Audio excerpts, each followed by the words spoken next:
Hello, friends, and welcome to this instalment of the Carlyle podcast.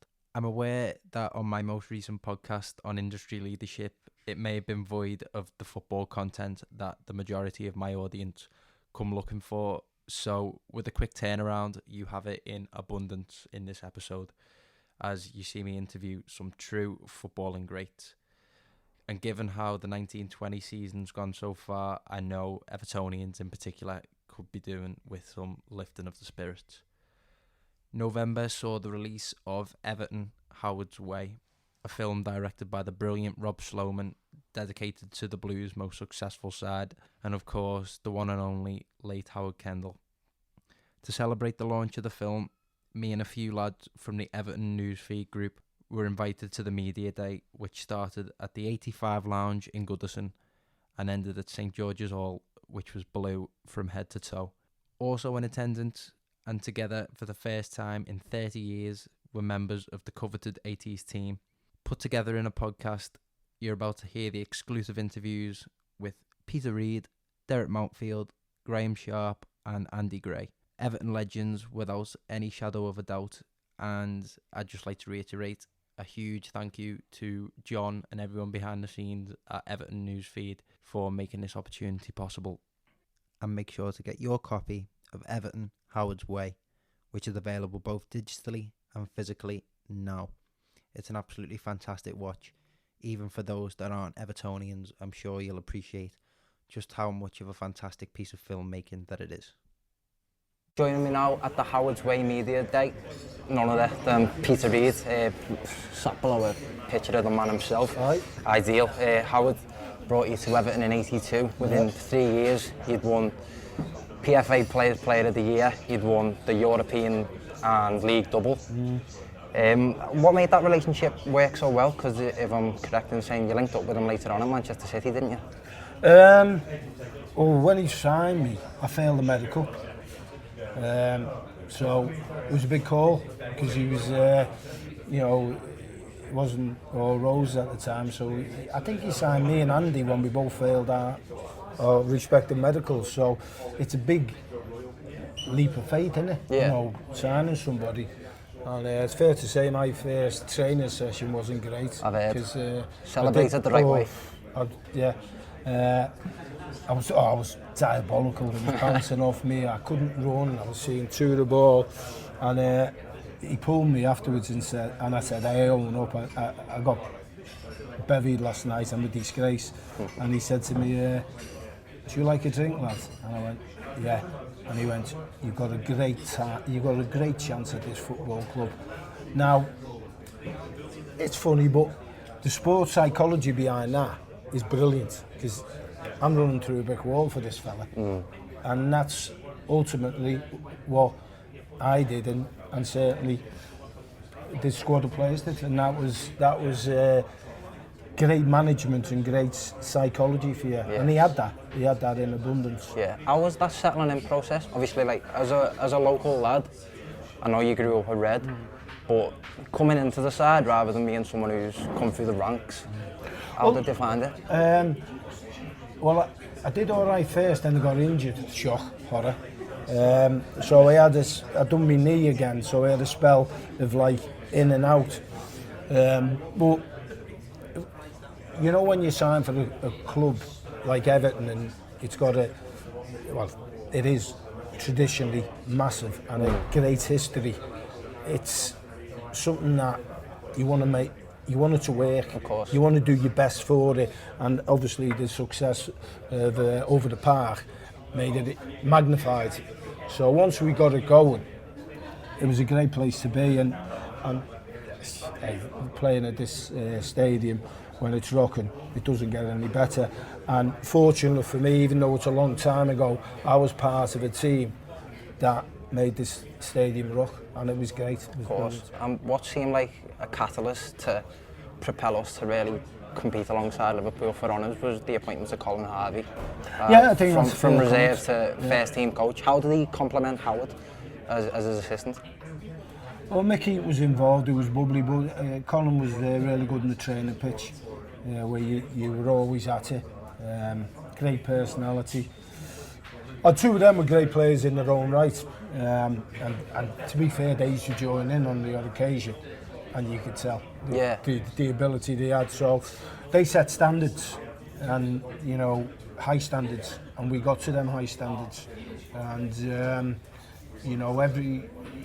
if you fell just below that, you were told in no uncertain terms, and that's good management, it's a good coach. Yeah, you mentioned obviously there were some nights where you had this place absolutely rocking, and as you'd imagine, a good portion of this film is dedicated to that second leg, European semi-final against Bayern Munich. What I found particularly interesting from yourself is almost like a tactical analysis, saying that from the first leg, how Howard had set up his midfield was just perfect. Terrific, Could you just delve into that sort of tactical side of things? Well, I think Sheeds was struggling with the ankle. Andy wasn't 100% because I think we had a semi-final against Luton. We went away to Munich on Wednesday, then we had a FA Cup semi-final. So I think Alan Harper come in, Kevin Richards would come in on the right side, Harper on the left, or might have been the other way round. Me and Brace, and then he played Trevor Stephen off Sharpie, and they were a good side. And we sort of condensed the middle of the park and made it a tight game.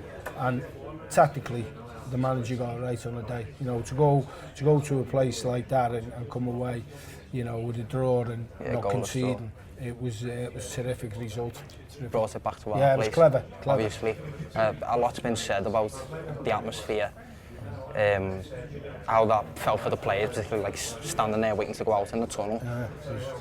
How before the game, sitting there, changing room, what were the emotions? How were you feeling? I tell you what, the October we gone to Liverpool and won 1-0 Sharpie's goal. Yeah.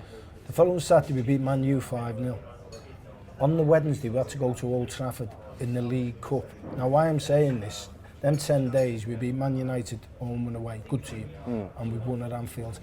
That gives us the confidence, put us in good stead for that Bayern Munich game. Even though it's a massive game, semi-final, you're playing against Matthias Lerby, Argentile, Hones, Dremler, whoever.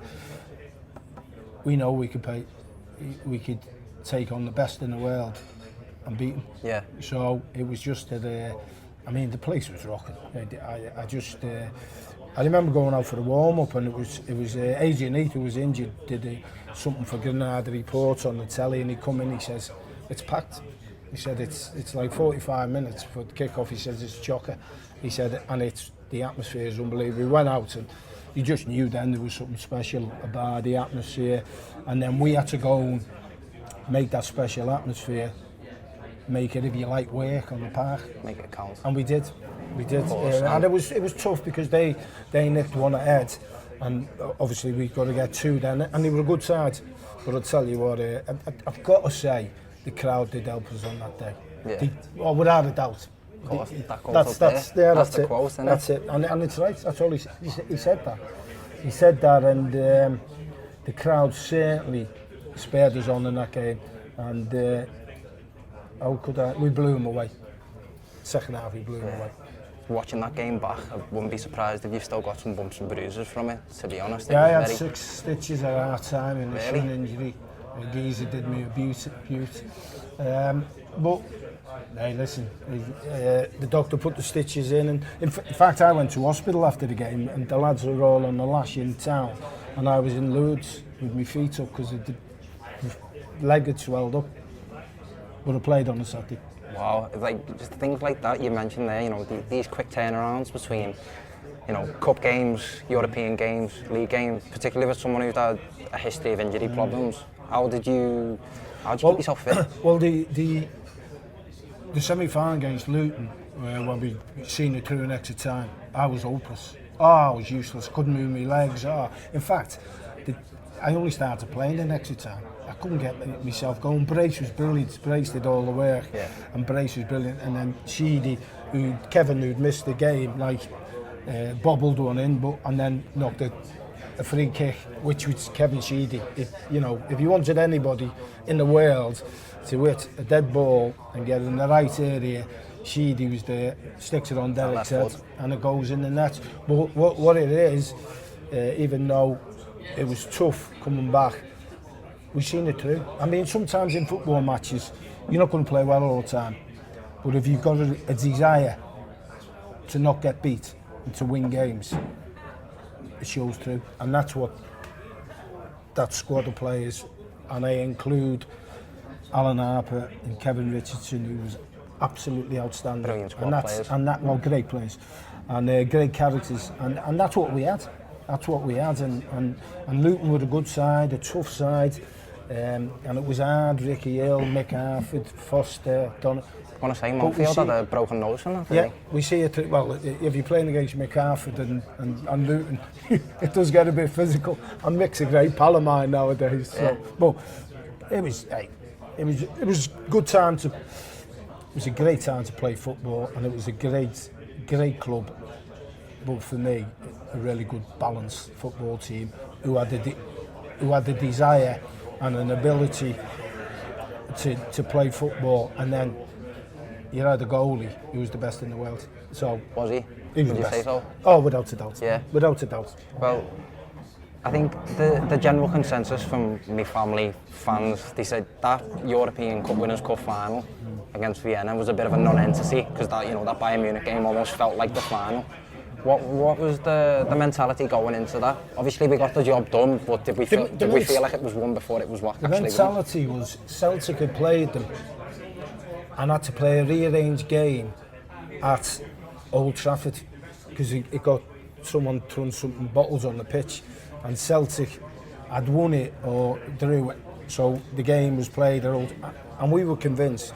I went with Sharpie, Inchy, Andy Gray, we all went to Old Trafford, and we said Celtic going to win this. And that was Vienna, won 3-0. And we couldn't believe it. We just went, we'll beat these. Yeah. And it wasn't an overconfidence, it wasn't an arrogance, it was a belief. We just knew we were going to win. I suppose that all great sides have that, don't they? Yeah, a self-assured. It borders on arrogance. Yeah, I think it does, but it's a supreme confidence in your teammates and in how you get the job done, and that's what we had. Yeah. Massive.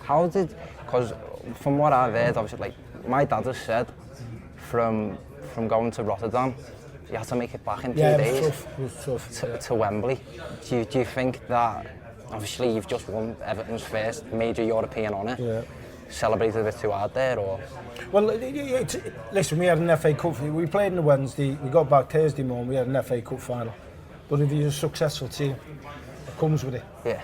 By the way, I hope we're like this in the next few years. I certainly You know what I mean? I'd settle for that now. Everton being in big semi-finals and finals within a few days, because you know you got a good side. I'd certainly like to hope so. Yeah. Just want to ask as well, obviously you were involved in that England setup, the Mexico World Cup, worked under another fantastic manager in Sir Bobby Robson. His influence is still prominent in football today, I feel, with the likes of Mourinho. Very enthusiastic man. Guardiola. I was going to say, in terms of his methods, how did he compare to Howard? Very similar, very enthusiastic, good knowledge about the game, and belief in his players. He had a great belief in his players, and that's what shone through. Because in the Mexico campaign, and then in the European Championships, and then the next World Cup, he got a lot of stick. Yeah, Bobby Robson. But he's seen it through, and that's where you'd have confidence in your players, and you back your players, and it's a gift. Just to end as well, obviously, down to St George's Hall tonight to watch the film. Looking forward to it? I am, yeah, Sharpie's seen it, I haven't seen it. I'm looking forward to watching the movie, and I'm looking forward to loads of red wine and getting absolutely, having a few. I can't say what I wanted to say in camera. No, certainly. But you know what I mean, don't you? Yeah, I do. Peter, pleasure, mate. Thank you very much. Joining me now is the goal scorer of the all-important league clincher against QPR in '85, Derek Mountfield. First and foremost, I've just got to ask, I was doing my research, obviously. I was born in '98, unfortunately didn't get to experience any of it. I can tell you're born in '98. But how many goals do you get in that '84, '85 season? Not enough. 15? Not enough. How are you scoring that many from centre half? quality service. If you've got Trevor, Steve and Kevin Sheedy putting balls in the right areas and Andy Greame, me, Sharp making different runs, you're going to score goals. I could have got 20 plus that season. And with the own goals, probably 30. But no, it was just quality service. I used to be a striker as a youngster till I was about 13, 14. And so it was the instinct still there. Did you get that many in training? Oh, I love scoring goals in training. I love scoring goals full stop. We didn't work on it. I just knew the balls in my area. I'd do my best to get my head, my foot, my backside, my nose, my hand, anything. Like the goal against QPR. VR would now give it as a dubious goal to the goalkeeper as an own goal. But I'm claiming it. It's in the box. It's at the back of his head. It's gone in. I don't care.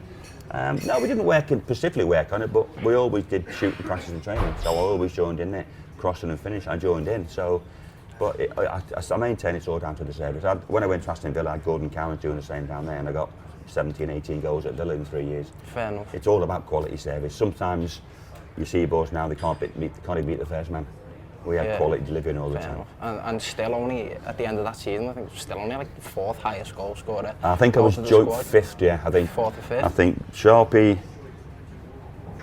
Trevor, Sheeds and Andy beat me, I think. I might be level with Inchy.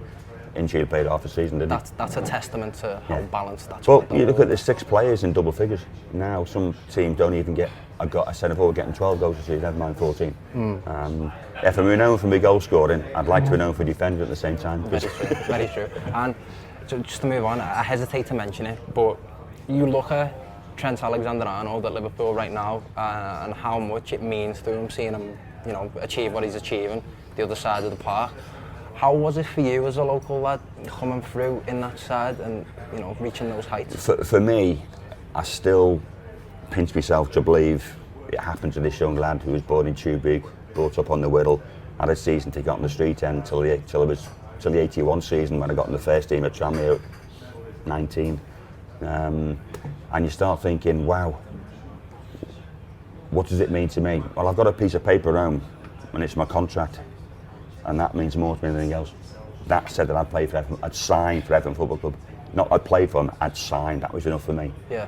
The next 6 years were just, whoa, what's happening here? It's like it's a surreal dream, pinch myself, honoured to sign, but delighted to do what I did for the team and the club. I didn't see it coming. I don't speak to Andy, Reedy, Trevor, we never saw what happened coming. But to be part of that team as a Blue, with my mates on the street end, in the same spot we used to stand as kids, it's still quite surreal for me to think about it. As it happens, as you mentioned, you can't really process it, because when you look at that fixture list from that time, just thick and fast. It was game. It was Saturday, Tuesday, Wednesday, Saturday, Tuesday, Wednesday, Saturday, Tuesday. No breaks, no Lucozades, no massages, no energy drinks. It was pints of lager, cups of tea, and steak on a Friday night. It was all the wrong things, but when you're winning game, you're successful. You could eat all the wrong things and drink all the wrong things. Yeah. You want to play football, you want to win, you want to keep that momentum rolling. Yeah. And we kept it going for the best part of 3.5 seasons. I know we fell short in that 85 FA Cup campaign. Obviously won it the year before. Yep. Out of those cup runs that we achieved, and obviously the title winning campaign, and obviously in 87 again, if you could take your pick out of the one that meant most to you, what would it be? The one that means most to me is the first one. FA Cup. And that, winning the FA Cup, but I've done today interviews, but the Milk Cup final in '84, we got to the final and we went, hey, we're good enough. Yeah. We might have lost it, but that was the incentive and impetus for us to kick on to the next one. And by reaching the Milk Cup final, we then kept it going and reached the FA Cup final and won it, and that was the start of what it was. But for me, the first one's the best one to win. It's the hardest one to win. I know that you say that it's only a 7-game sprint. Yeah. And the marathon is the league of 42 in those days, but the FA Cup was the first trophy Everton won in 14, 15 years. And to be part of it, I thought, oh, this is great, I've won something. Never expected the following season to be even better. Yeah. And again, it was a dream, and I think that was, but the Milk Cup final was the catalyst. You know, we might have won the FA Cup, but getting to the Milk Cup final and pushing Liverpool so far and so hard, that proved that we could do it. And then we just went from there. It was just a progressive, we're better. We've got a belief, we're going to keep going. We looked after each other on the field of play and off the field of play. We worked hard in training. Colin Narby standards were so high that You do it right in training, you do it right on a Saturday. You're not sloppy in training, you get sloppy on a Saturday. Yeah. And everything just went from one to one to one. And I look back now and I still can't believe what we did in such a short space of time. Yeah. But it was, for me as an Everton fan, it was joyful. It was a dream come true for me. And my mates loved it because they'd have to rush out and purchase tickets from the shop. They got the tickets off me every week for the cup final, so they were made up with it. Brilliant, and obviously you mentioned all those successes behind you for all that. Neville Southall, best goalkeeper in the world at the rubbish. time. Complete and utter rubbish until I played in front of him, and I made him the best in the world. I gave him lots to do. No, Neville, we talk about Neville all the time. If you look at Neville now and you see the size of him, I remember the last picture of him playing for Bradford City when he was slightly overweight. It does him no justice. No. From 84 onwards, for best part of 10 years, for me he was the best in the world. Schmeichel's probably the best in the Premier League, but I think Neville was better than him. He was just outstanding. He made the game look easy. He was different. Neville always will be different, but he made saves, and I go, what about that save? It's just a save. Yeah. That one at Tottenham, just a save. He doesn't gloat. He was just outstanding. I knew that if I let it go, if Rats didn't get him, never get him behind me. And he made some outstanding saves, but what a goalkeeper. For me, the best in the world of that generation. As I mentioned, I was born in 98, and just to conclude, if you could pick someone to play alongside you at centre-half of Everton of the last 15 years, who would you go for? For me, if I was to pick, I'm inclined to me ball playing centre-halves. Yeah. I love John Stones. John Stones, possibly, yeah. I'd probably go for I think I'd like to play alongside Richard Gough as well. Yeah. Because I thought he was a very good footballer. Again, we probably got him too late in his career. Same with Nigel Martin when he came a bit too late in his career. But Richard Gough was a good footballer, as well as a good defender. But maybe John Stones, me and John Stones. I'd probably tell him not to do that drag back in the 6-yard box. I'd probably kick him into the stands. But I'm the old-fashioned at the far. I was told to get rid of it and not take chances. But the new way they play football now, they're encouraged to play football. And are we producing footballers rather than defenders? Yeah. And that's my big worry with football now. But I think I'll go with Richard Gough. I'm gonna be different. I'm gonna go with Richard Fair Gough. enough. Just finally, looking forward to tonight. Yes, very much so. Done all the work for it. I found more rubbish in my loft than I had, as Rob Sloman will probably tell you. But it's good to be back together. I'm looking forward to the film, and I'm more looking forward to the chats afterwards with a few beers around to get back together and reminisce as a group of lads, rather than people saying you did this. As a group of lads mentioning games and coming back to memories. Joining me now is the top goal scorer of the 84-85 season, Graeme Sharp. I was hoping to get Andy Gray alongside you because, as I said, I feel like you complement each other really well. But for you, Graeme, just to talk about first and foremost the cup campaign that got the silverware show on the road, so to speak, that 84 FA Cup success against Watford, obviously goal scorer in the final too. Derek Mountfield was just saying to me that he felt like the Milk Cup was the catalyst that kicked us on to really get that hunger for silverware. Do you agree with that? Yeah, I think it helped. I think obviously, getting to the League Cup final and again at Wembley we should have won the game.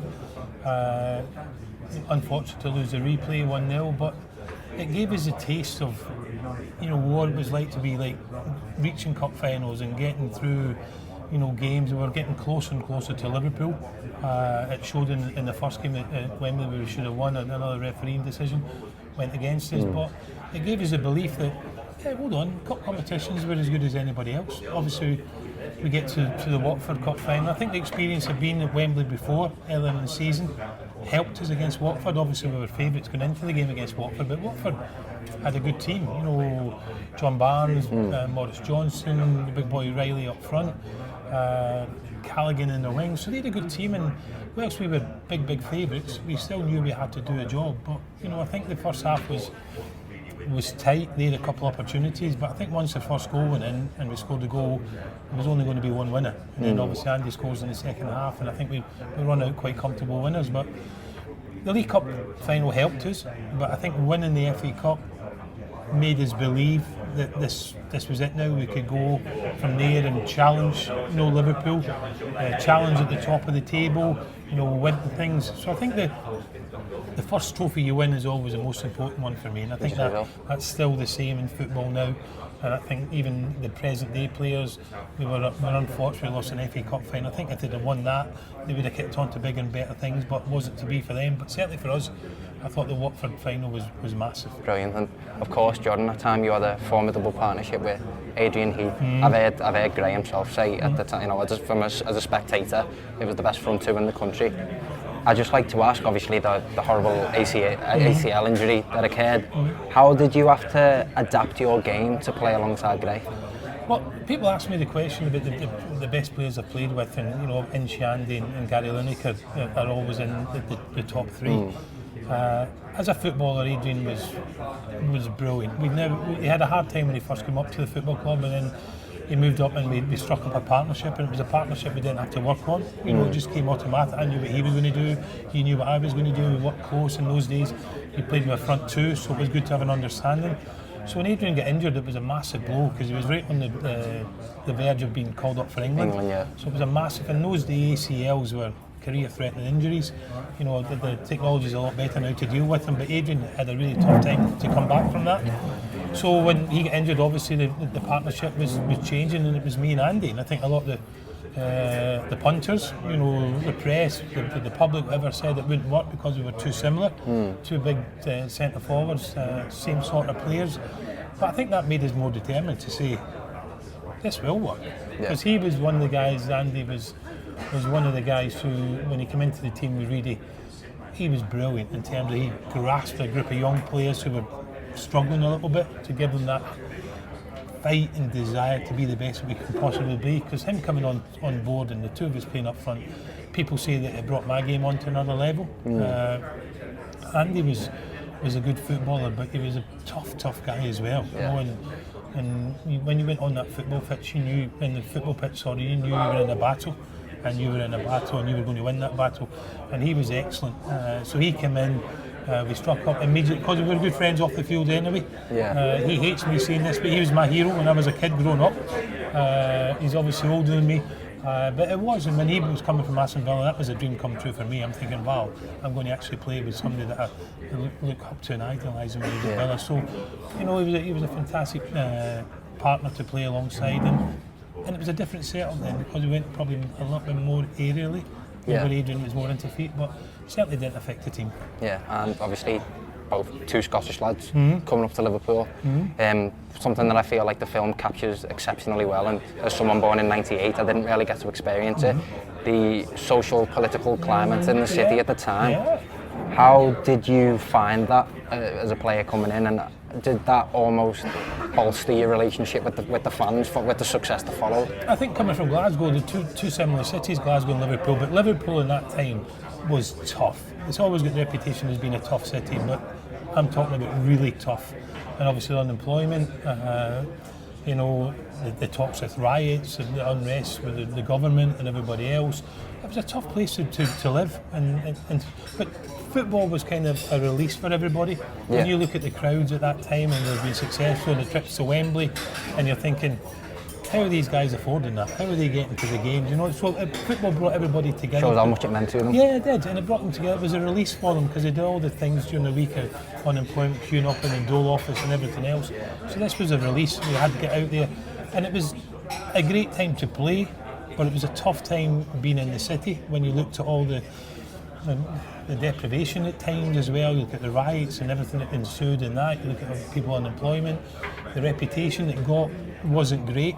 You know, the Scousers got a bad reputation throughout the country. So they were fighting against everybody. And I think that led to the team as well. I was going to say, that transfer into the side. Yeah, we get into the team, and obviously we had a couple of scouts. Obviously Reedy was probably the most prominent Scouser in the team. Yeah, Mountfield too. Yeah, and Derek was as well, kind of thing. But you know, they had to endure all that as well. So we were fighting for not just Everton, but we were fighting for Merseyside as well. You know, and I think the trips to Wembley, with Liverpool fans there as well, 100,000 people in Wembley, it was a common occurrence. And I just think it brought Merseyside closer and closer together, because they had been through an awful lot with everything that had happened, and it was great for the football fans to go and support the team, knowing that they were the best in the country. Of course.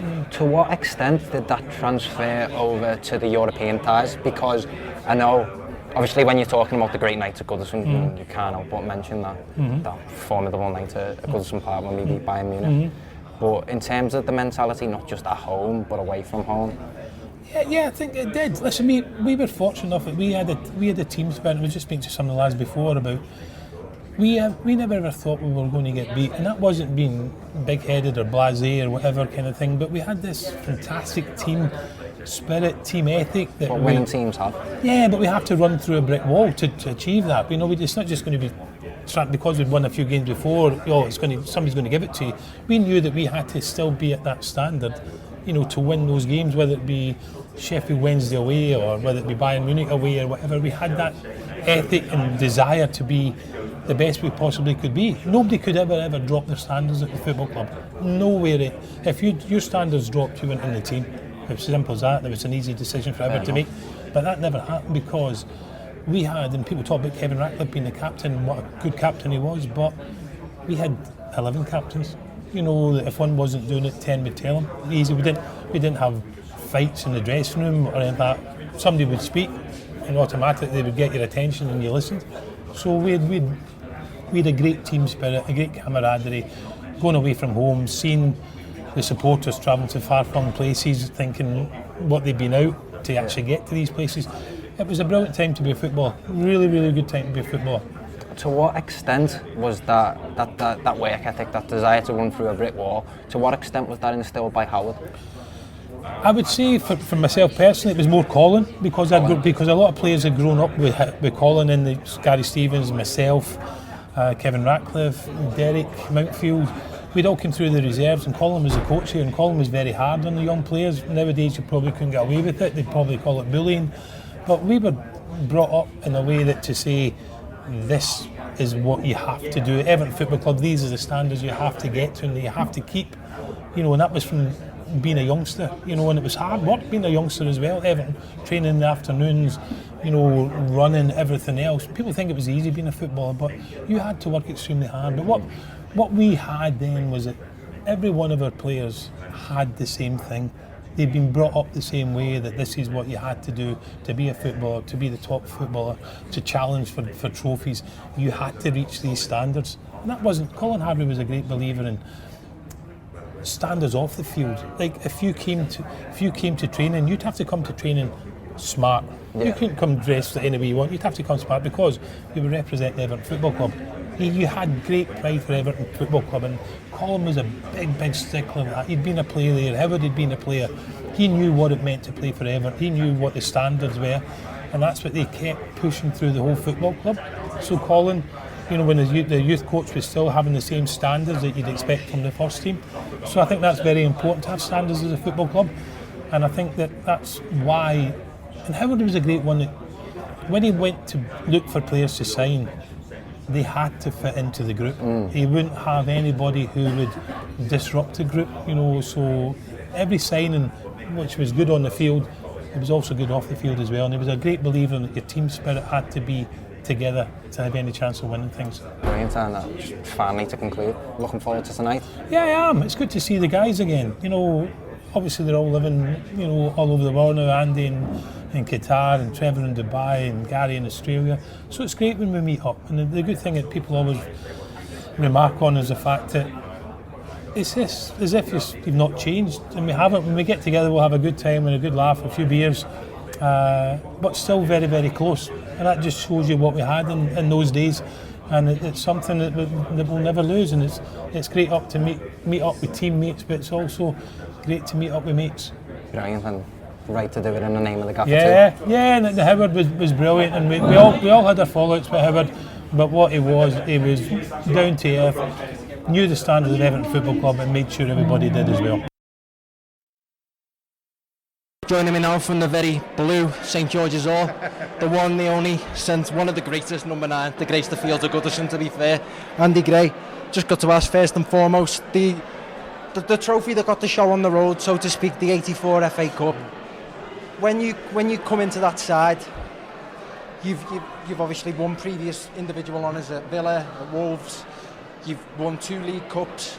Something that a lot of people argue is missing from this current crop of Evertonians, and has been missing for a fair while. How did you integrate that winning mentality into the side? Well, it was pretty easy actually. We came in, and not just me, Peter Reid was probably the other one. I met Reedy. I had actually met Reedy when I was at Wolves, because Wolves were going to sign Reedy, but they didn't, and they ended up at Everton. And then I met Peter when I got here, and I found a like-minded character. I loved his personality. I loved him to bits. I saw myself in him. He saw himself in me. We were older than the kids that were there. Yeah.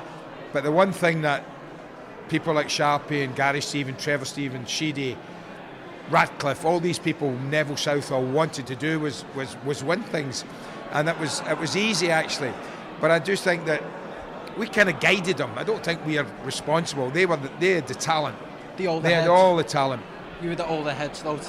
Yeah, you need your older players to be the right kind, and I think Peter and I were. Yeah, for the group of guys that we were working with. Certainly Peter and I couldn't have done it without them. Yeah. That's an absolute certainty. I mean, they had the skill, they had the ability, they had all the talent in the world.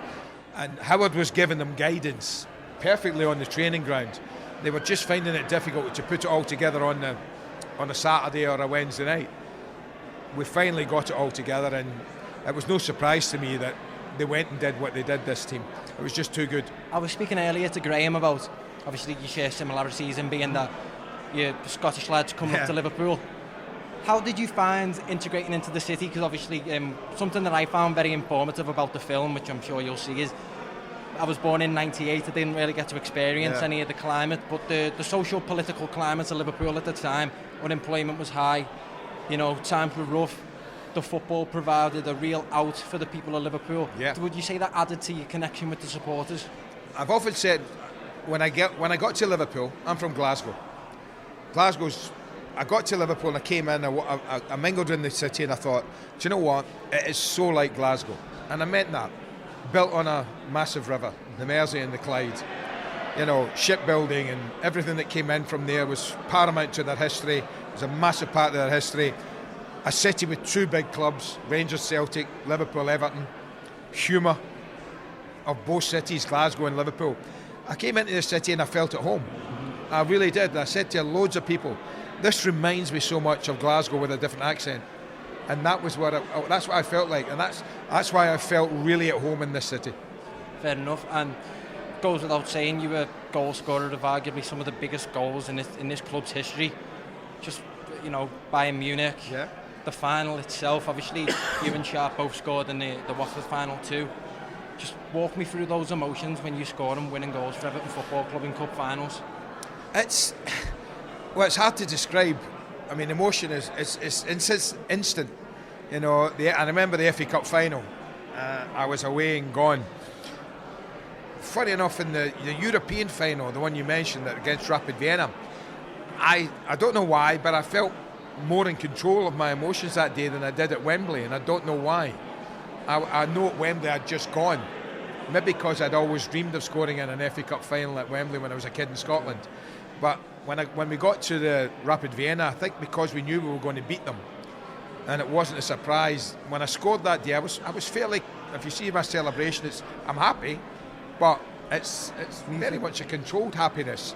Mm-hmm. I just thought by then we were a side that knew they were good, knew that we'd need to take a good side to beat us, and Rapid Vienna were never going to be good enough to beat us. Fair enough. It's argued the final was a bit of a non-entity, really. Final was the semi-final. The final was against that second leg in Bayern Munich. Yeah, absolutely. Yeah. You touched on it earlier in how you settled down into the city. You found it very similar to Glasgow. Mm-hmm. In terms of your perception of Everton Football Club before joining, I know, as I said, I've read your book, and that you weren't exactly going through the rosiest of times. The club, no. Everton Football Club at the time, weren't really going through the rosiest of times. But in terms of your perception of Everton, I was thinking if you compare that to a centre-half, a centre midfielder, I think it would be very different for a centre-forward. You've got the weight of that number 9 shirt, you've got your Dixies, Tommy Lawtons, fellow Scott Alex Young. Yeah, Joe Royle, Bob Latchford. How did you perceive Everton before joining? Exactly like that.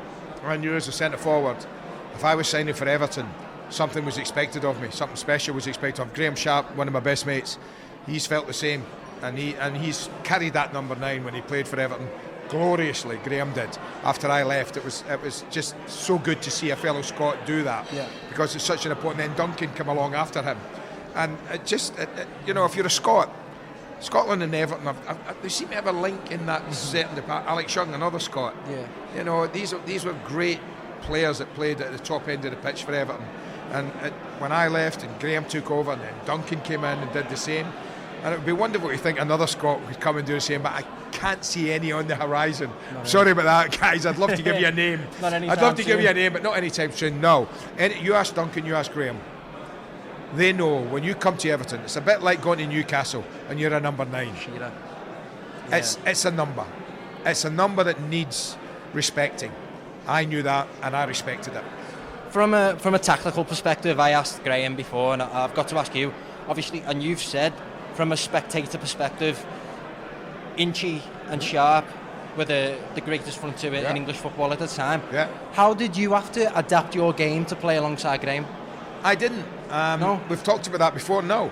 I think that I remember it vividly. And when Inchy got injured, Sheffield Wednesday, I remember it right in front of the dugout, and Brian Marwood tackled him and he got that horrific cruciate ligament injury.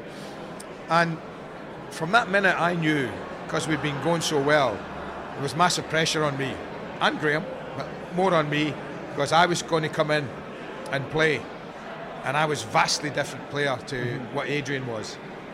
I just think that Greame, and I always said, if you're an intelligent footballer, you can play alongside anybody. It doesn't matter what you're like. And Greame and I were, plus the fact we were pals and we liked each other and we spent time with each other. So it wasn't like just turning up on a Saturday and getting a strip on and saying, okay, you two are playing together. We knew each other and we talked about it. And we never ran down the same channel. We never went for the same ball, very rarely. We never played the same way when we played together. We mixed it up and we were able to do that. And I think that's because we're both fairly intelligent footballers, and it worked. And it was one of the most satisfying things of my football career, that at that time we could take it on, because I knew there was pressure on us. We could take it on and complete what Inchy had started. Of course. And you've got to mention him. You know, this whole day, this whole evening is about him. A few words on the gaffer. How was that relationship? Tremendous. Like every other player who played under Howard Kendall. I don't think you would find anyone, and that's not just because he's not here anymore.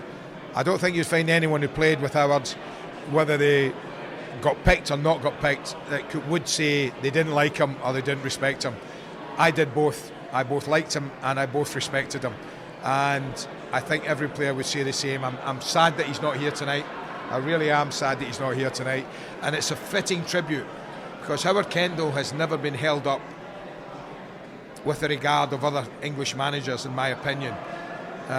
Managers like Bobby Robson, Terry Venables, Brian Clough always get talked about in glorious terms, and very rarely do you hear the name of Howard Kendall, and we should.